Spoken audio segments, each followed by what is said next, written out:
You get nothing. Amanda's voice echoed through my living room as she waved the wedding invitation in my face. James is marrying Olivia next month, and guess what?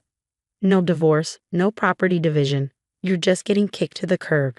She was practically bouncing with glee as she delivered the news that my husband of 8 years planned to marry his mistress without divorcing me first.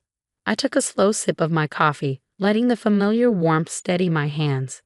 Thanks for telling me, I replied calmly, watching confusion flicker across my sister-in-law's face. She clearly expected tears, maybe some screaming or begging. Instead, she got a smile that seemed to unnerve her more than any outburst would have. My name is Sofia Martinez, and at 34, I had just learned that my husband thought he could start a new life without legally ending our marriage. What Amanda didn't know, what none of them knew, was that I'd been preparing for this moment for the past 6 months. That's it.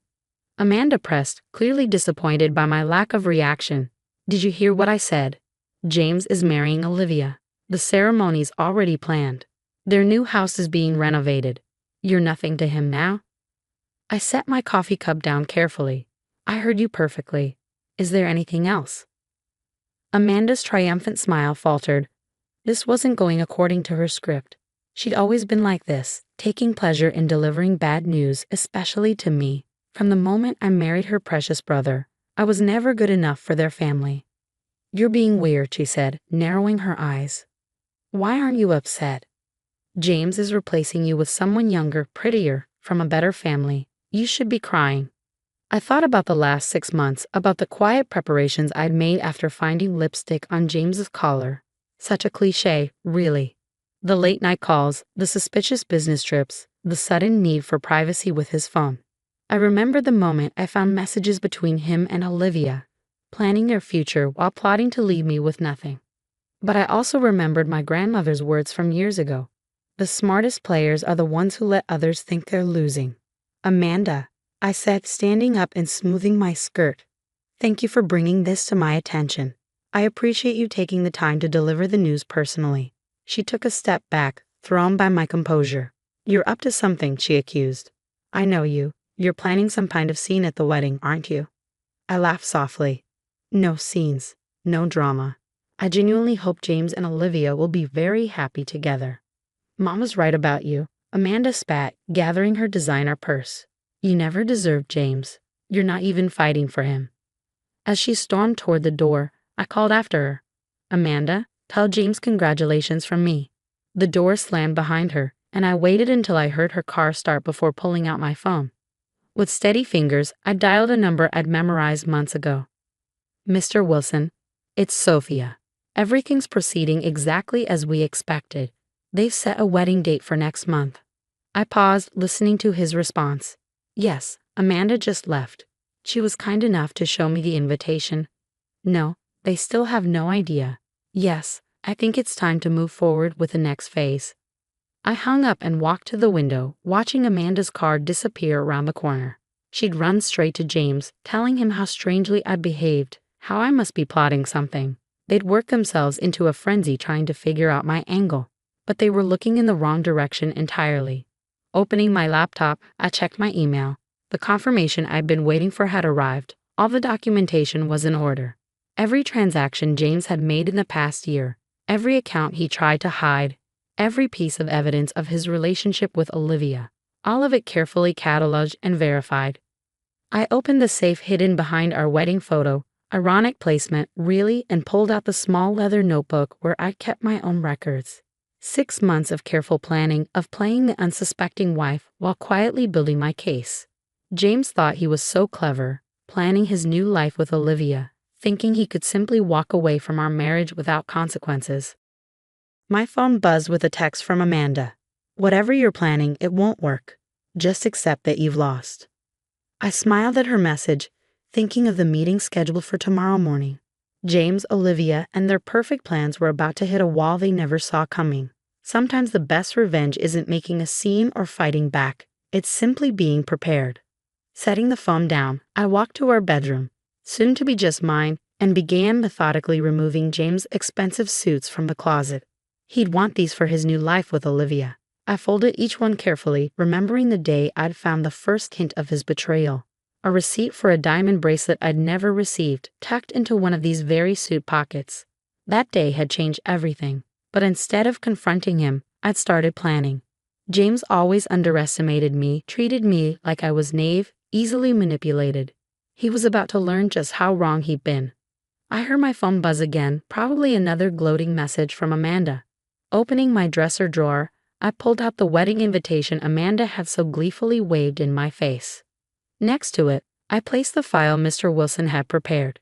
The contrast was almost poetic, their elaborate plans for a future that was about to implode, and my simple documentation that would tear it all apart.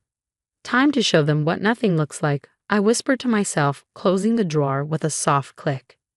The next morning, I dressed carefully in my favorite charcoal gray suit, a gift from James during happier times. By 9 a.m., I was seated in Mr. Wilson's office, reviewing the final details of our plan. They should be arriving any minute, he said, arranging the documents on his polished mahogany desk. James believes this is a standard meeting about his new property purchase with Olivia. Right on cue, we heard voices in the hallway. James entered first, his confident stride faltering slightly when he saw me. Olivia followed, then Amanda, who must have invited herself along to witness what she thought would be my humiliation. "What is she doing here?" Amanda demanded, while James's face darkened with anger. "Sophia," he said coldly, "this is a private meeting. You need to leave." Mr. Wilson stood, his expression professional but firm. "Actually, Mrs. Martinez is exactly where she needs to be. Please, everyone take a seat." "Mrs. Martinez?" Olivia questioned, her perfectly manicured hand gripping James's arm. "I thought you said the marriage was never legally registered." I watched James's face pale slightly. That had been his story to Olivia, that our marriage wasn't legal, that he was free to marry her without complications. Amanda shifted uncomfortably in her chair, suddenly less certain of her brother's carefully constructed narrative. "About that," Mr. Wilson began, opening a thick file. "I have here the legal marriage certificate for James and Sophia Martinez, dated 8 years ago. Properly filed, completely legitimate." "This is ridiculous," James interrupted, standing up. "We're here about the house purchase. I don't have time for whatever game Sophia is playing." "Ah yes, the house purchase," Mr. Wilson continued calmly. "The luxury property you're attempting to buy with funds from your joint accounts with Mrs. Martinez. That's actually why we're all here today." I watched as understanding slowly dawned on their faces. James sank back into his chair, while Olivia's grip on his arm loosened. "Over the past 6 months, I spoke for the first time, my voice steady. James has been systematically moving money from our joint accounts into a private account. Money we earned together, money meant for our future. You have no right to track my finances," James snapped, but Mr. Wilson held up a hand. As his legal wife, she had every right. Moreover, Mrs. Martinez has documented evidence of financial misconduct, including attempts to hide marital assets and make unauthorized transfers. Amanda's smugness had completely evaporated. "James," she whispered, "what did you do?" Mr. Wilson laid out document after document, bank statements, property records, evidence of James' attempts to hide our marital assets. Each piece of paper stripped away another layer of his carefully constructed deception. "The house you're planning to buy," I said quietly, "you're using our joint savings for the down payment, money we saved together over 8 years of marriage. Did you tell Olivia that?" Olivia stood up abruptly, her face flushed. "You said it was your money," she accused James. "You said there wouldn't be any complications." "The complications," Mr. Wilson interjected, "are quite significant. Attempting to purchase property with marital assets while planning to deceive your legal spouse is fraud, Mr. Martinez." James' confidence had completely crumbled. "This isn't what it looks like," he tried, but even Amanda was shaking her head. "Mrs. Martinez isn't interested in pressing charges," Mr. Wilson continued. "What she wants is a fair and legal division of assets, starting with the immediate freezing of all joint accounts and a proper divorce settlement." I pulled out a document of my own, a comprehensive list of our marital assets and a proposed division that my lawyer had prepared. "I'm not trying to ruin anyone's happiness," I said, looking directly at James. "I just want what's fair." The room fell silent as James stared at the papers in front of him. His perfect plan was unraveling, and for once he had no smooth answers, no easy escape. If you refuse to cooperate, Mr. Wilson added, Mrs. Martinez is prepared to take this matter to court, where all of this would become public record. I watched as Olivia gathered her designer handbag, her engagement ring catching the morning light. We'll discuss this later, she said to James, her voice icy. I need to make some calls. As she left, Amanda stood up too, looking at her brother like she was seeing him clearly for the first time. Mom's going to have a fit when she hears about this, she muttered, following Olivia out. James and I were left alone with Mr. Wilson. The silence stretched between us, heavy with 8 years of shared history and 6 months of betrayal. Why didn't he just talk to me? He finally asked, his voice hoarse. Why all this secret planning? I stood up, smoothing my suit jacket. Would you have listened? Or would you have just found a way to hide everything better? He had no answer for that. As I walked to the door, I turned back one last time. I loved you, James. I deserved better than being discarded without a second thought.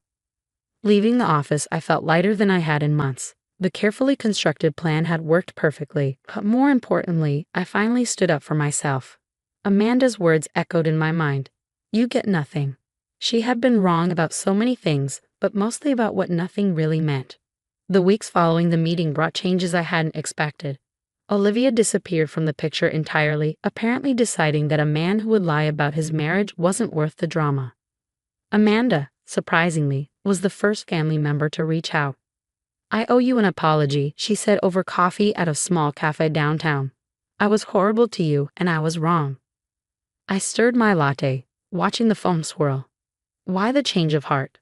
After the meeting, I did some digging, she admitted. Found out about all the lies James had told everyone, not just Olivia. He even lied to Mom about where the wedding money was coming from. She paused, looking genuinely remorseful. I was so busy being his loyal sister that I never stopped to question anything. The divorce proceedings moved forward smoothly after that. James, stripped of his bravado and schemes, agreed to a fair settlement. The joint accounts were divided equitably, and I kept our house, the one I'd helped pay for with years of hard work.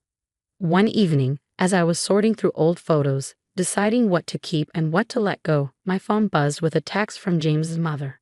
Can we talk? She asked. There's something you should know. We met in her garden, the same place where James and I had taken our engagement photos years ago. She looked older and more tired than I remembered. James's father was the same way, she said quietly, pruning her roses. Always chasing something new, thinking he could outsmart everyone. I stayed, made excuses for him. You're stronger than I was. She reached into her pocket and pulled out a small key. This opens a safety deposit box at First National. I've been saving something for years, just in case any of my children needed it. She pressed the key into my hand. Use it wisely. Inside the box, I found documentation of James's father's similar schemes. Hidden accounts, attempted property transfers, patterns that James had unknowingly repeated. I didn't need it anymore, but the gesture meant something. His mother had seen the signs and had prepared, just like I had. 6 months after the meeting in Mr. Wilson's office, I stood in my newly redecorated living room, looking at the space that was now truly mine. The walls were painted in colors I'd chosen, decorated with art that spoke to me.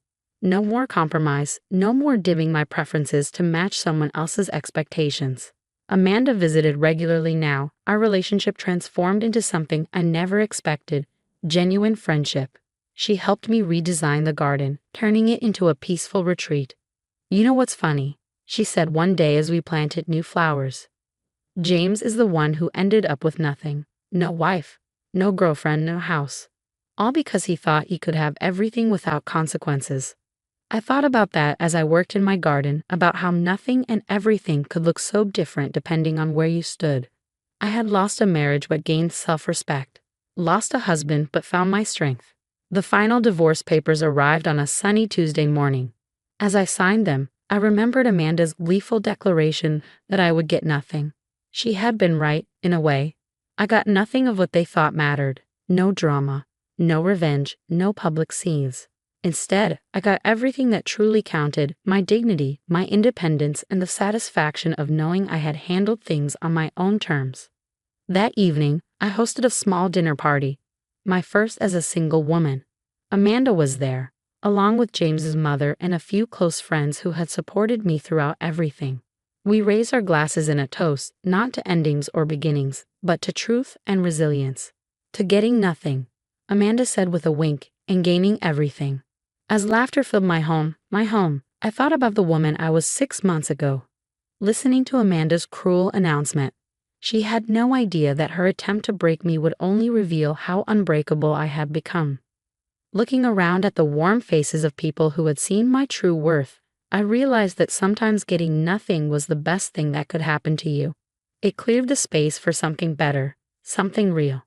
The garden lights twinkled through the windows as night fell, and I smiled, knowing that this was just the beginning of my story. Not as someone's wife, someone's sister-in-law, or someone's disappointment, but as myself, complete and whole, ready for whatever came next. And that was worth everything.